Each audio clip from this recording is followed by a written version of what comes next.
जय भोले की हर हर महादेव बम बम भोले। आज मैं आपको सुख सागर 11वें स्कंद का दूसरा अध्याय सुना रही हूँ। वर्णन नारद ने कियो वैष्णव धर्म पवित्र, सुने वसुदेव अरुदेव की उरे ही धर्यो हरिचित्र। नव मुनिवर युत जनक को परम रुचिर संवाद, कहेओ सकल मुनि राज ने दलन विश्व उन्माद। सुनी श्री सुखदेव जी बोले, हे भूपति, एक दिन श्री नारद जी वासुदेव जी के भवन में गए। श्री वासुदेव जी ने उनका यथोचित सत्कार किया और उनको सुंदर आसन पर बैठाया। पुनः मुक्ति चाहने वाले वासुदेव जी श्री नारद जी से प्रणाम करते हुए बोले। वासुदेव जी बोले, हे भगवान, जिस प्रकार पिता का आगमन बालकों के मंगल के लिए करता है, उसी प्रकार आपका आगमन भी समस्त देहधारियों के लिए कल्याण के लिए ही हुआ करता है। आपके जैसे साधुओं के दर्शन तो सर्वथा सुखों के लिए ही हुआ करते हैं। हे ब्राह्मण, अतः मैं आपसे भगवत धर्मों को सुनना चाहता हूँ, जिसके सुनने से मनुष्य समस्त सांसारिक भयों से मुक्त हो जाता है और सद्गति प्राप्त कर लेता है। हे मुनि, पहले मैं पुत्रार्थी होता हुआ मुक्ति के देने वाले भगवान अनंत को भले प्रकार पूजने लगा था, अपनी मोक्ष के लिए नहीं। मैं परमात्मा की माया में मोहित होकर सब कुछ भूल गया था। अतः हे प्रभु, अब आप मुझे इस सांसारिक विचित्र वैषणों से पार होने के लिए तथा मुक्ति प्राप्त कर लेने के लिए कोई उत्तम शिक्षा दीजिए।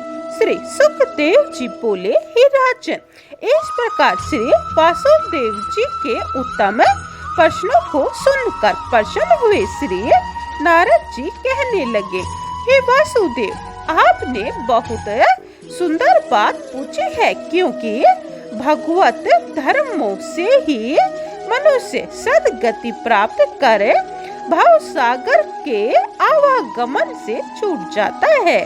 संसार से मुक्त होने का और कोई भी उपाय नहीं। ईश्वर आराधना से ही सच्चा सुख मिलता है और आत्मा प्रसन्न होती है। मनुष्य के दुख दूर करने के लिए ईश्वर का ही भजन करना परम लाभकारी होता है। शुभाशुभ कर्मों को प्रभु के अर्पण कर देने से कर्मानुसार फल स्वतः ही मिल जाएगा। ही यादव श्रेष्ठ, यदि विषद्रोही भी भगवान के पावन चरित्र को सुनता पढ़ता है अथवा स्मरण करता है तो शीघ्र ही पापों से छूट जाता है। अहो वासुदेव, तुमने पुण्य श्रवण कीर्तन से भगवान नारायण देव को अपने पुत्र भाव में मानकर परम मोक्ष लाभ प्राप्त किया है। हे महाभाग, सुनिए, मैं अब आपके पूछे हुए भगवत धर्म के निर्णय में महाराज ऋषभ देव जी का प्राचीन इतिहास सुनाता हूँ। इस ऋषभ देव जी के 100 पुत्र थे। ये सभी बड़े भगवत भक्त तथा पितु आज्ञा पालक थे। उन पुत्रों में ज्येष्ठ सुत श्री भगवत जी थे, जो सदैव श्री नारायण भगवान की भक्ति में तल्लीन रहते थे। उन्हीं के नाम से ही देश का नाम भारतवर्ष हुआ। वे तत्वज्ञानी भरत जी आनंद भोगने के पश्चात अपने घर त्याग कर श्री भगवान की आराधना करने के लिए वन में निकल गए और उन्होंने क्रम से 3 जन्म पर्यंत हरि भगवान की आराधना करते हुए परम पदवी प्राप्त की। श्री ऋषभ देव जी के 9 बेटे भारतवर्ष के 9 खंडों के अधिपति हुए।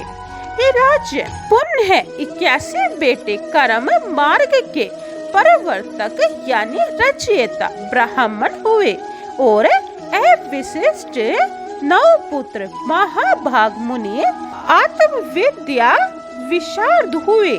हे राजन, उन 9 परमहंसों के नाम यह हैं।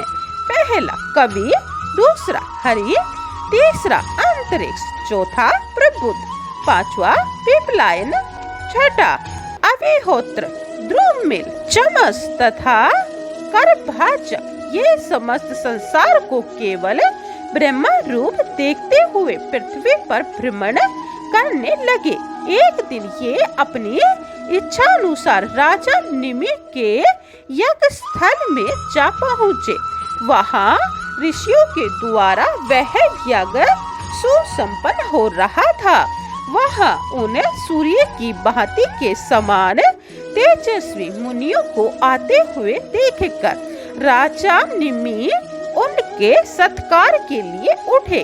तदंतर श्री नारायण भक्ति में तत्पर उन मुनियों को जाकर राजा विदेह ने प्रीति सहित सत्कार करके उनकी विधिवत पूजा की और फिर वे सविनय बोले, हे मुनियों, मैं तो आप लोगों को श्री भगवान के पार्षद मानता हूँ। आप विष्णु भक्ति में लीन हुए लोक पावन करने के लिए पृथ्वी पर सर्वत्र विचरण करते रहते हो। हे ब्राह्मणों, जिस धर्म से संतुष्ट हुए भगवान हरि शरणागत जीवों को आत्मनिवेदन कर अपने रूप में मिला लेते हैं, कृपा कर आप वही धर्म हमें सुनाइए। श्री नारद जी बोले, हे वासुदेव, इस प्रकार राजा निमि के पूछने पर कवि मुनि कहने लगे, हे नर, इस संसार में भगवान अच्युत के चरणारविंदों की उपासना ही मनुष्य को संसार की यंत्रणा से निर्भय बना देती है। उनकी उपासना ही तीनों तापों का दमन करने वाली होती है। आत्म तत्व के समझ लेने के जो मार्ग यानी उपाय हैं, वे ही भगवत धर्म कहे जाते हैं, जिसमें ईश्वर का गुणानुवाद ही मुख्य माना गया है। इस धर्म में कायिक, वाचिक एवं मानसिक समस्त कर्म ईश्वर के ही समर्पण कर देने चाहिए। समस्त जीवों में ईश्वर स्थिर है ऐसा मानकर हृदय से दया भाव कदापि नहीं त्यागना चाहिए। भगवान की देवी माया ही बंधनों तथा दुखों का कारण है। अतः अभ्यास द्वारा इंद्रियों का भले प्रकार निग्रह कर मन को भगवान की ओर खींचकर लगा देना ही सबसे प्रथम श्रेणी है। अहंकार द्वारा जो मेरे तेरे आदि की अल्प बुद्धि है, उस सांसारिक मोही बुद्धि को त्याग कर तथा परमेश्वर को ही अपना साक्षात गुरुदेव मानकर एवं अपने चित्त को दृढ़ करके केवल अन्य भाव से उनकी ही आराधना करना सर्वथा मोक्षदायक है। भगवान के जन्म कर्मों की पवित्र कथाओं का निरंतर श्रवण पठन तथा मनन करते हुए स्वच्छंद होकर पृथ्वी पर कहीं भी विचरण करना, विषय वासनाओं से अपनी चित्त वृत्ति को हटाकर केवल हरि के पद दमों में ही अनुराग रखना यम फंद से दूर कर डालता है। जो मनुष्य भगवान के ध्यान में अपने जीवन को लगाकर उन्हीं के अनुराग में हंसाता है, रोता है, गाता है, नाचता है तथा उन्मत्त की भांति जो कुछ भी करता है, वह यद्यपि पाप रूप संसार से घृणित एवं दूर माना जाता है, किंतु ऐसा परम भक्त ही भगवान को अत्यंत प्यारा लगता है। हे राजन, भक्त जन तो आकाश, वायु, जल, पृथ्वी, अग्नि, ग्रह, वृक्ष, नदी, समुद्र आदि सबों को श्री हरि भगवान का शरीर ही समझकर सदैव प्रणाम करते रहते हैं। हरि भक्त से वैराग्य का उदय होता है और फिर वह व्यक्ति सायुज्य गति को क्रमशः स्वाधीन कर लेता है। वैराग्य के बिना शांति कदापि प्राप्त नहीं हो सकती। राजा जनक बोले, हे ब्राह्मण, अब आप मुझे यह बताइए कि कौन व्यक्ति भगवान कहा जाता है और उसके दिव्य लक्षण कौन से होते हैं। इस प्रश्न को सुनकर हरि नामक मुनि कहने लगे, जो मनुष्य अपने ही देह में और उसी प्रकार समस्त चराचर प्राणियों की देह में भगवत भाव को तथा प्राण भगवान में ही है, इस दृष्टि से देखता है, वही भगवतोत्तम कहा जाता है। जो ईश्वर में अन्य भक्ति रखता हुआ मूर्खों में, स्त्रों में प्रेम, मैत्री, कृपा आदि रखता है, वह माध्यम भागवत होता है। और जो श्रद्धा पूर्वक भगवान की प्रतिमाओं यानी मूर्तियों का ही पूजन वंदना करता है, वह भगवान के अन्य भक्तों में प्राकृतिक भक्त माना जाता है और वह शैन्य भक्ति पदवी प्राप्त कर लेता है। कारण कि हरि की मूर्तियां तो उसके चलायमान चित्त के स्थिर करने का साधन है। भक्ति द्वारा मनुष्य सभी स्थानों पर सभी में ब्रह्म दर्शन प्राप्त कर सकते हैं, किंतु अन्य भक्ति होनी चाहिए।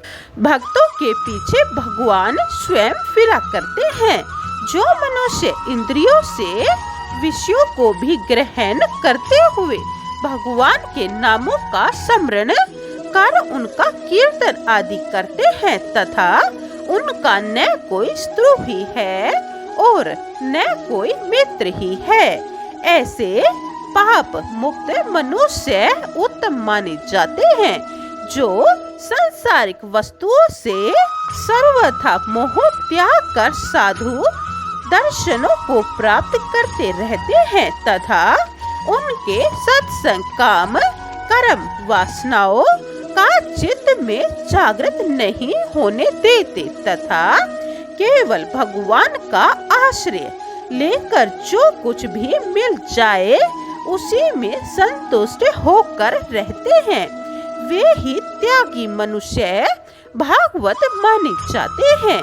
जो पराई स्त्रियों को माता के समान, पर धन को मिट्टी के ढेले के समान तथा अपनी आत्मा के समान समस्त प्राणियों को देखते रहते हैं और जिन्हों में अपने पराये का कुछ भी भेदभाव नहीं एवं संसार के कार्यों में तत्पर रहते हुए भी जिनका चित्त परमेश्वर के ही ध्यान में बना रहता है, वही वैष्णव श्रेष्ठ माने जाते हैं।